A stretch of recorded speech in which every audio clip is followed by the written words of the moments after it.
দেবদাস, শরৎচন্দ্র চট্টোপাধ্যায়। পর্ব 10। পার্বতী অল্প হাসিয়া বলিল, তা থাকব। জমের সঙ্গে কাল একটুখানি পরিচয় হয়েছে কি না? ও কি কথা রে? সময়ে সব দেখতে পাবি। মনোরমা তখন অন্য কথা পারিল, কহিল, একবার ইচ্ছে করে দেবদাসকে ডেকে এনেই সোনার প্রতিমা দেখাই। পার্বতী যেন চমক ভাঙিল। পারিস দিদি? একবার ডেকে আনতে পারা যায় না? কণ্ঠস্বরে মনোরমা শিহরিয়া উঠিল, কেন পারু? পার্বতী হাতের বালা ঘুরাইতে ঘুরাইতে অন্যমনস্কভাবে কহিল, একবার পায়ের ধুলা মাথায় নেব, আর যাব কি না? মনোরমা পার্বতীকে বুকের ভিতর টানিয়া লইয়া দুজনে বড় কান্না কাঁদিল। সন্ধ্যা হইয়া গিয়াছে, ঘর অন্ধকার। পিতামহী দ্বার ঠেলিয়া বাহির হইতে কহিলেন, ও পারু, ও মনো, তোরা বাইরে আয় দিদি। সেই রাত্রিতেই পার্বতী স্বামীর ঘরে চলিয়া গেল। আর দেবদাস? সে রাত্রিটা সে কলিকাতা ইডেন গার্ডেনের একটা বেঞ্চের উপর বসিয়া কাটাইয়া দিল। তাহার খুব যে ক্লেশ হইতেছিল, যাতনায় মর্মভেদ হইতেছিল, তাহা নয়। কেমন একটা শিথিল ঔদাস্য ধীরে ধীরে বুকের মধ্যে জমা হইয়া উঠিতেছিল। নিদ্রার মধ্যে শরীরের কোনো একটা অঙ্গে হঠাৎ পক্ষাঘাত হইলে ঘুম ভাঙিয়া সেটার উপর যেমন কোনো অধিকার খুঁজে পাওয়া যায় না, এবং বিস্মিত স্তম্ভিত মন মুহূর্তে ঠাউরাইতে পারে না কেন তাহার আজন্ম সঙ্গী চিরদিনের বিশ্বস্ত অঙ্গটা তাহার আহ্বানে সাড়া দিতেছে না। তাহার পর ধীরে ধীরে বুঝিতে পারা যায়, ধীরে ধীরে জ্ঞান জন্মে, যে এটা তাহার নিজের নাই। দেবদাস এমনিই ধীরে ধীরে সমস্ত রাত্রি ধরিয়া বুঝিতেছিল যে সময়ে সংসারটার অপসাদ পক্ষাঘাত হইয়া তাহার সহিত চিরদিনের জন্য বিচ্ছেদ হইয়া গিয়াছে। এখন তাহার উপর মিথ্যা রাগ অভিমান আর কিছুই খাটিবে না। সাবেক অধিকারের কথাটা ভাবিতে যাওয়াই ভুল হইবে। তখন সূর্যোদয় হইতেছিল। দেবদাস উঠিয়া দাঁড়াইয়া ভাবিল, কোথায় যাই? হঠাৎ স্মরণ হইল তাহার কলিকাতার বাসাটা। সেখানে চুনিলাল আছে। দেবদাস চলিতে লাগিল। পথে বার দুই ধাক্কা খাইল, হোঁচট খাইয়া অঙ্গুলি রক্তাক্ত করিল। টাল খাইয়া একজনের গায়ের উপর পড়িতেছিল, সে মাতাল বলিয়া ঠেলিয়া দিল। এমনি করিয়া ঘুরিয়া ঘুরিয়া দিন শেষে মেষের দরজায় আসিয়া দাঁড়াইল। চুনিবাবু তখন বেশবিন্যাস করিয়া বাহির হইতেছিলেন। এ কি, দেবদাস যে! দেবদাস নীরবে চাহিয়া রহিল। কখন এলে হে? মুখ শুকনো, স্নানাহার হয়নি। ও কি কি? দেবদাস পথের উপরেই বসিয়া পড়িতেছিল। চুনিলাল হাত ধরিয়া ভিতরে লইয়া গেল। নিজের শয্যার উপর বসাইয়া শান্ত করিয়া জিজ্ঞাসা করিল, ব্যাপার কি দেবদাস? কাল বাড়ি থেকে এসেছি। কাল? সমস্ত দিন তবে ছিলে কোথায়? রাত্রেই বা কোথায় ছিলে? ইডেন গার্ডেনে। পাগল নাকি? কি হয়েছে বলো দেখি, শুনে কি হবে? না বলো, এখন খাওয়া দাওয়া করো। তোমার জিনিসপত্র কোথায়? কিছুই আনিনি। তা হোক, এখন খেতে বসো।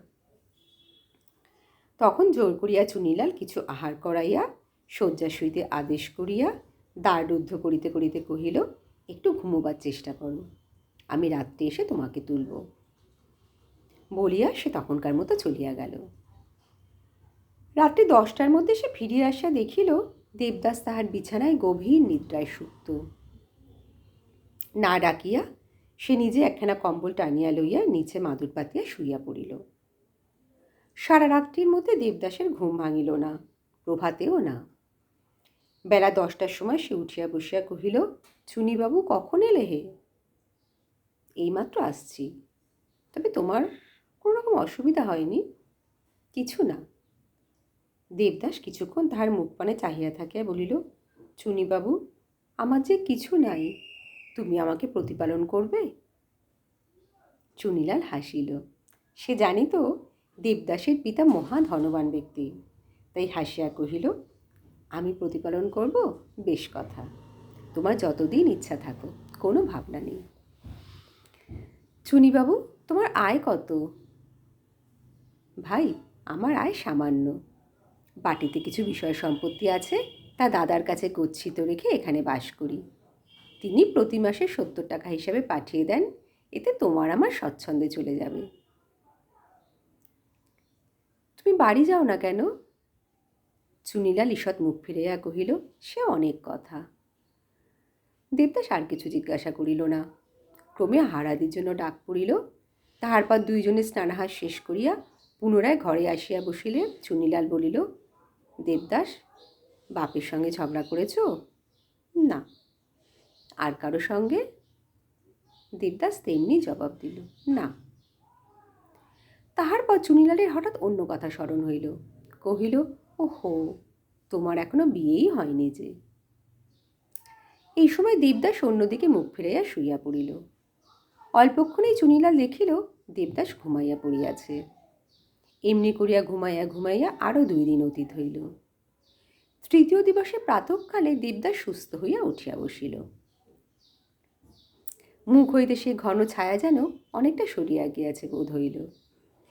চুনিলাল জিজ্ঞাসা করিল, আজ শরীরটা কেমন? বোধ হয় অনেকটা ভালো। আচ্ছা চুনিবাবু, রাত্রে তুমি কোথায় যাও?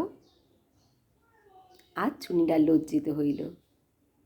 বলিল, হ্যাঁ, তা যাই বটে, কিন্তু সে কথা কেন? আচ্ছা, আর তুমি কেন কলেজে যাও না? না, লেখাপড়া ছেড়ে দিয়েছি। ছি, তা কি হয়? মাস 2 পরে তোমার পরীক্ষা, পড়াও তোমার মন্দ হয়নি, এবার কেন পরীক্ষা দাও না? না, পড়া ছেড়ে দিয়েছি। চুনিলাল চুপ করিয়া রহিল। দেবদাস পুনরায় জিজ্ঞাসা করিল, কোথায় যাও বলবে না? তোমার সঙ্গে আমিও যাব। চুনিলাল দেবদাসের মুখপানে চাহিয়া বলিল, কি জানো দেবদাস, আমি খুব ভালো জায়গায় যাইনে। দেবদাস যেন আপনার মনে কহিল, ভালো আর মন্দ ছাই কথা। চুনিবাবু, আমাকে সঙ্গে নেবে না? তা নিতে পারি, কিন্তু তুমি যেও না। না, আমি যাবই। যদি ভালো না লাগে আর না হয় যাব না। কিন্তু তুমি যে সুখের আশায় প্রত্যহ উন্মুখ হয়ে থাকো। যাই হোক চুনিবাবু, আমি নিশ্চয়ই যাব। চুনিলাল মুখ ফিরাইয়া একটু হাসিল, মনে মনে বলিল, আমার দশা। মুখে বলিল, আচ্ছা তাই যেও। অপরাহ্নবেলায় ধর্মদাস জিনিসপত্র লইয়া উপস্থিত হইল। দেবদাসকে দেখিয়া কাঁদিয়া ফেলিল। দেবতা, আজ 3-4 দিন ধরে মা কত যে কাঁদছেন। কেন রে? কিছু না বলে হঠাৎ চলে এলে কেন? একখানা পত্র বাহির করিয়া হাতে দিয়া কহিল, মার চিঠি। চুনিলাল ভিতরের খবর বুঝিবার জন্য উৎসুকভাবে চাহিয়া রহিল। দেবদাস পত্র পাঠ করিয়া রাখিয়া দিল। জননী বাটি আসিবার জন্য আদেশ ও অনুরোধ করিয়া লিখিয়াছেন। সমস্ত বাটির মধ্যে তিনি শুধু দেবদাসের অকস্মাৎ তিরোধানের কারণ কতটা অনুমান করিতে পারিয়াছিলেন। ধর্মদাসের হাত দিয়া লুকাইয়া অনেকগুলি টাকাও পাঠাইয়াছিলেন। ধর্মদাস সেগুলি হাতে দিয়া কহিল, দেবতা, বাড়ি চলো। আমি যাব না, তুই ফিরে যা। রাত্রিতে 2 বন্ধু বেশবিন্যাস করিয়া বাহির হইল। দেবদাসের এ সকলে তেমন প্রবৃত্তি ছিল না, কিন্তু চুনিলাল কিছুতেই সামান্য পোশাকে বাহির হইতে রাজি হইল না। রাত্রি 9টার সময় একখানা ভাড়াটিয়া গাড়ি চিতপুরের একটি দ্বিতল বাটির সম্মুখে আসিয়া উপস্থিত হইল। চুনিলাল দেবদাসের হাত ধরিয়া ভিতরে প্রবেশ করিল। গৃহস্বামিনীর নাম চন্দ্রমুখী। সে আসিয়া অভ্যর্থনা করিল। এবার দেবদাসের সর্বশরীর জ্বালা করিয়া উঠিল। সে যে এই কয়দিন ধরিয়া নিজের অজ্ঞাতসারে নারীদেহের ছায়ার উপরেও বিমুখ হইয়া উঠিতেছিল, ইহা সে নিজেই জানিত না। চন্দ্রমুখীকে দেখিবা মাত্রই অন্তরে নিবিড় ঘৃণা দাবদাহের ন্যায় বুকের ভিতর প্রজ্বলিত হইয়া উঠিল। চুনিলালের মুখপানে চাহিয়া ভ্রুকুটি করিয়া কহিল, চুনিবাবু, এ কোন হতভাগা জায়গায় আনলে? তার তীব্র কণ্ঠ ও চোখের দৃষ্টি দেখিয়া চন্দ্রমুখী ও চুনিলাল উভয় হতবুদ্ধি হইয়া গেল। পরক্ষণেই চুনিলাল আপনাকে সামলাইয়া লইয়া দেবদাসের একটা হাত ধরিয়া কোমল কণ্ঠে কহিল, চলো চলো, ভিতরে গিয়ে বসি। দেবদাস আর কিছু কহিল না। ঘরের ভিতরে আসিয়া নিচের বিছানায় বিষণ্ণ নতমুখে উপবেশন করিল। চন্দ্রমুখীও নীরবে অদূরে বসিয়া পড়িল। ঝি রূপা বাঁধানো হুকায় তামাক সাজিয়া আনিয়া দিল। দেবদাস স্পর্শও করিল না। চুনিলাল মুখ ভার করিয়া চুপ করিয়া বসিয়া রহিল। ঝি কি করিবে ভাবিয়া না পাইয়া অবশেষে চন্দ্রমুখীর হাতেই হুঁকাটা দিয়া প্রস্থান করিল।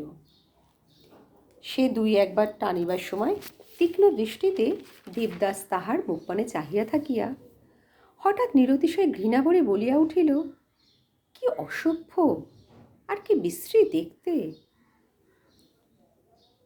Please subscribe my channel.